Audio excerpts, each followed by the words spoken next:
J'espère que vous allez bien les amis, on est parti pour une nouvelle vidéo, on va démarrer avec deux dates.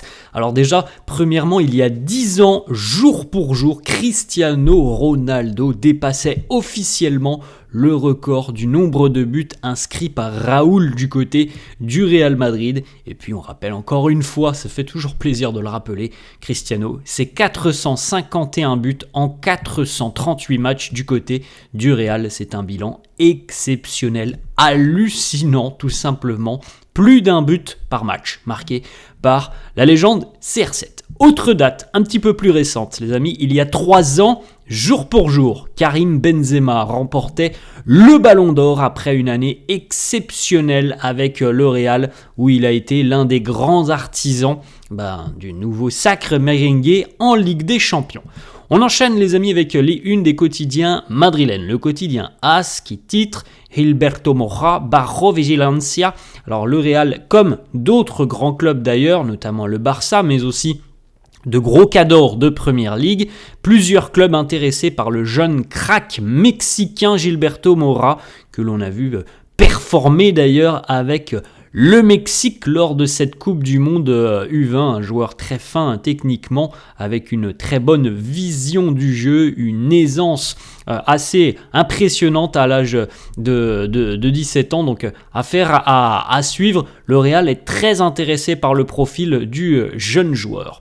On poursuit avec la une du quotidien Marca. Aquí está, Kylian Mbappé de retour à l'entraînement hier, et donc évidemment cette fois-ci les doutes sont levés. Mbappé sera disponible pour affronter Retafe demain. Vous avez aussi d'ailleurs les amis le programme de la journée de samedi en Liga, avec notamment le Barça qui jouera un derby face à Gérone à 16h15. L'Atlético jouera à 21h face à Osasuna. Séville jouera cet après-midi 14h face à Mallorca. 18h30 Villarreal Betis. Et le premier résultat c'était hier. Oviedo a été battu à domicile par l'Espagnol 2-0. On enchaîne les amis et on regarde encore une fois le programme, le calendrier qui attend le Real sur ces prochaines semaines jusqu'à la prochaine trêve internationale. La prochaine trêve internationale, les amis, c'est pas compliqué, c'est dans 3 semaines, donc encore une fois ça va être assez rapide, mais on a un enchaînement de 6 matchs pour le Real, 6 matchs très compliqués, franchement très compliqués. Retafe, réception de la Juve, réception du Barça, réception de Valence, déplacement à Liverpool, déplacement à Vallecas face au Rayo Vallecano. 6 matchs très très compliqués pour différentes raisons les amis, mais surtout parce que on connaît les caractéristiques des équipes qui sont en face, et ce sont des équipes très très accrocheuses. Franchement c'est vraiment des affrontements qui nous mettent l'eau en bouche. Là, on a hâte de voir un petit peu ce que ça va donner là, sur ces prochaines semaines, et notamment sur la semaine là, qui arrive, avec déjà Retafe, c'est un affrontement très coriace, la Juve en LDC, et évidemment le Classico. On pourra déjà faire un petit bilan, je pense, dans une semaine. Une petite information, ce week-end en Liga, et d'ailleurs ça a commencé dès hier soir, nous aurons une vague de protestation, notamment des joueurs, par rapport au match. Vous savez, le match entre Villarreal et le Barça qui se jouera aux États-Unis. Donc il y aura une vague de 15 secondes de protestation juste avant le match. Et d'ailleurs, hier, les caméras de la Liga n'ont pas filmé cette vague de protestation, puisque du côté de la Liga, on ne veut pas voir justement qu'il y a des protestations, puisque on avait vu les déclarations il y a quelques jours, les amis. Vous vous souvenez de Javier Tebas qui nous disait « Les joueurs sont d'accord, tout le monde est OK, à part le Real Madrid, tout le monde est OK pour que ce match se déroule aux États-Unis ». La preuve que non. Déjà hier, Oviedo Espagnol, nous avons eu une protestation des joueurs juste avant la rencontre, une vingtaine de secondes, mais on n'a pas pu la voir aux caméras puisqu'elle n'a pas été diffusée. On continue avec 2-3 petites photos de l'entraînement de la veille, notamment avec le retour, regardez, tout sourire de Kylian Mbappé. À côté de lui, on retrouve Hendrik. Les petits enchaînements aussi pour Mbappé lors de cette séance d'entraînement, et puis le petit message qu'il a fait passer sur ses réseaux sociaux, sur Instagram précisément, Onto Sunday à la Madrid, en route pour dimanche, puisque le match, vous le savez les amis, c'est demain à 21h.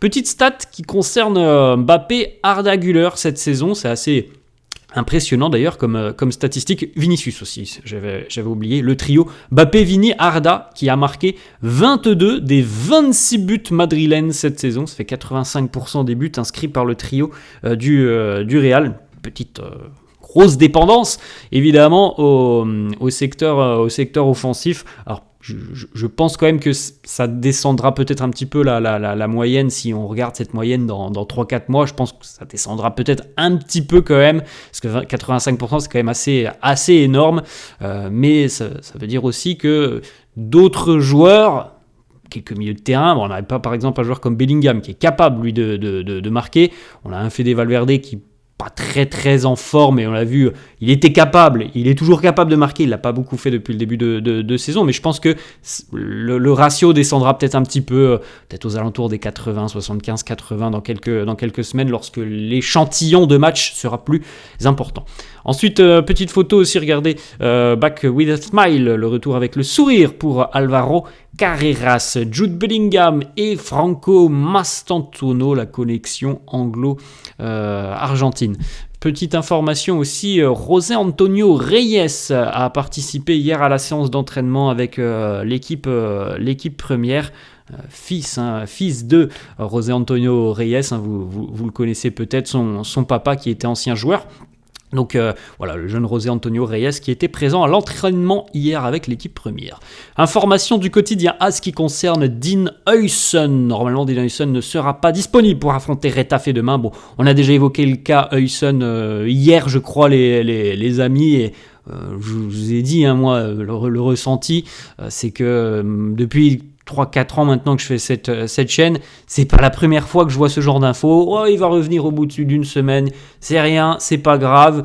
Et puis on le voit, il est pas à l'entraînement pendant 3-4 jours. Bon, je pense que on commençait déjà à comprendre que ça allait être compliqué.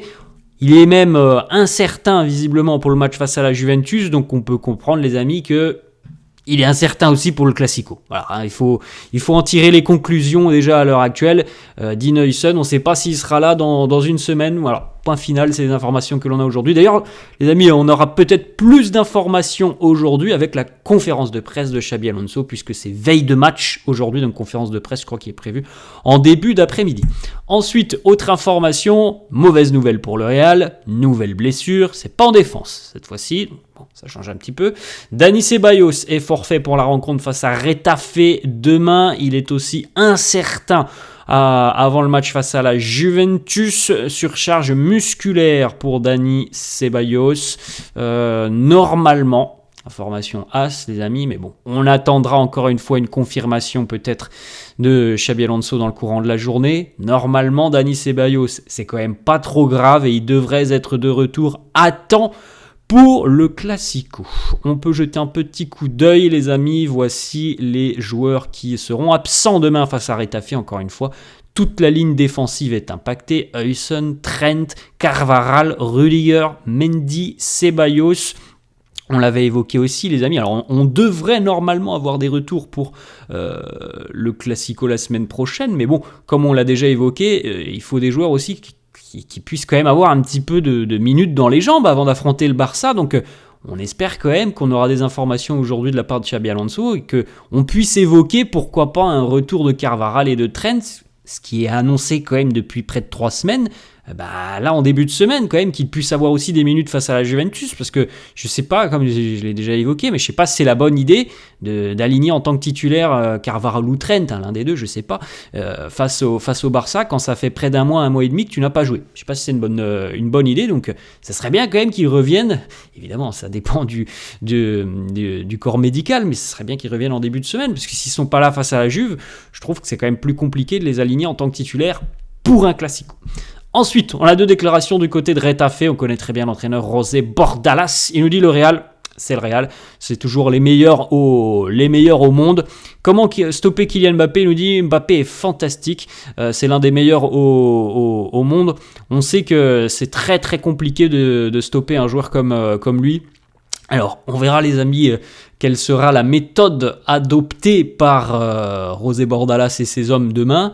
Mais je le dis tous les ans, les matchs face à Retafe, c'est des matchs qui sont en général très compliqués parce que déjà, premièrement, il faut louer les qualités de son équipe. Retafe, c'est une équipe qui a plutôt très bien organisée, qui en général fait partie des meilleures défenses de Liga tous les ans, puisque c'est une équipe qui se base là-dessus, l'aspect défensif, même si depuis le début de saison, c'est quand même une équipe qui a encaissé pas mal de buts et qui marque aussi un peu plus, mais l'esprit Retafe en général, c'est d'être très bien organisé, et aussi, les amis, on va pas se mentir, c'est une équipe qui met beaucoup d'agressivité dans son jeu, qui commet beaucoup de fautes aussi pour couper le rythme des rencontres. Voilà, c'est un peu le style Retafe, donc on peut s'attendre demain à avoir un match très musclé. Ensuite, on a deux, trois petits échanges, les amis, entre les caméras de Real Madrid TV et les joueurs hier lors de la séance d'entraînement. Les caméras de Real Madrid TV qui ont demandé à certains joueurs quels étaient leurs sosies.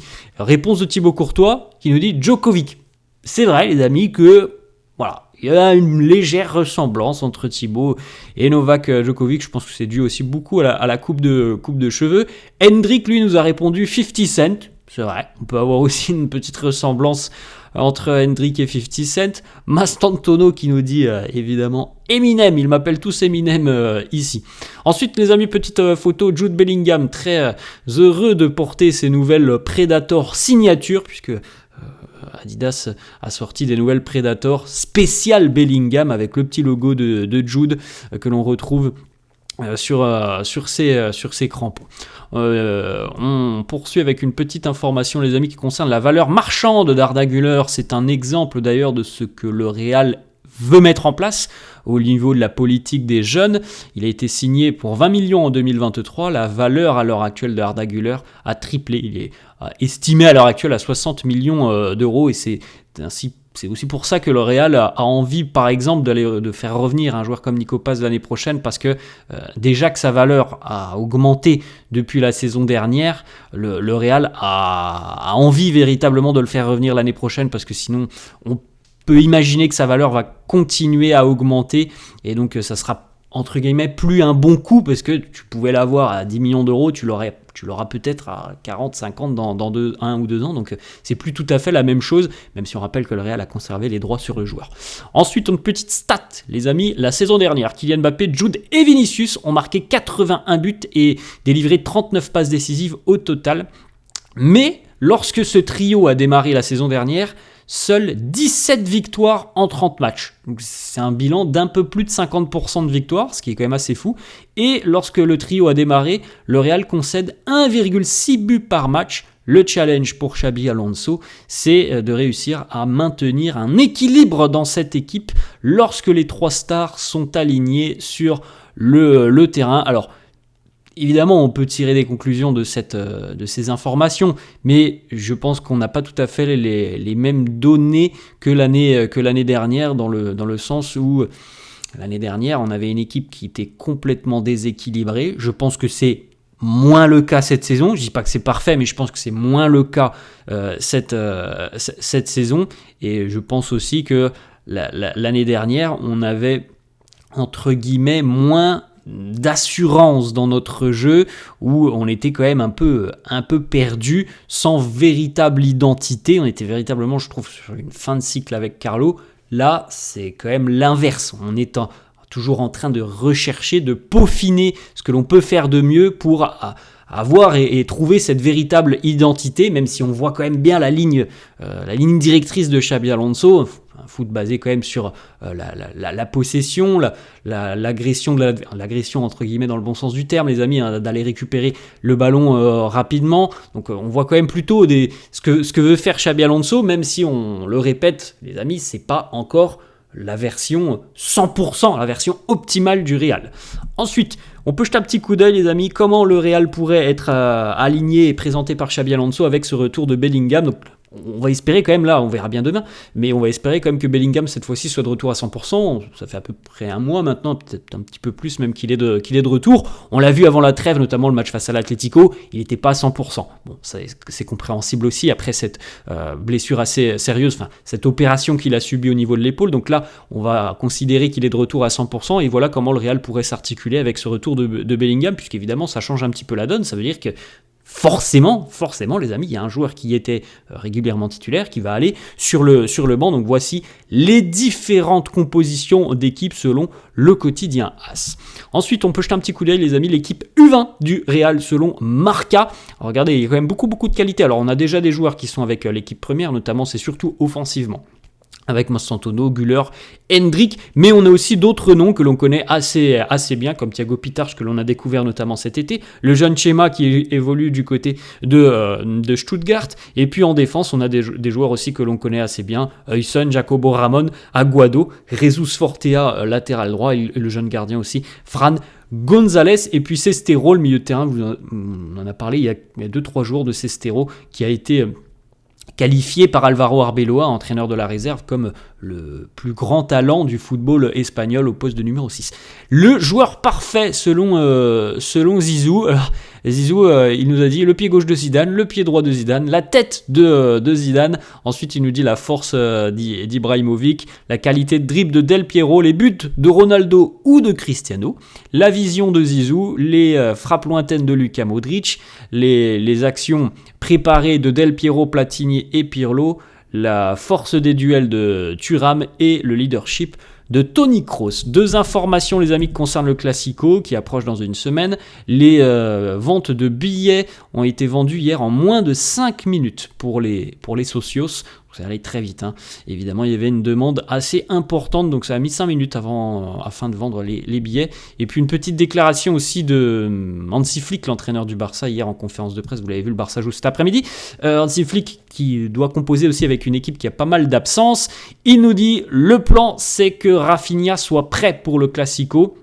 Parfois il a quelques problèmes, mais on va dans la bonne direction, donc le Barça pourrait enregistrer des retours très importants sur la prochaine semaine.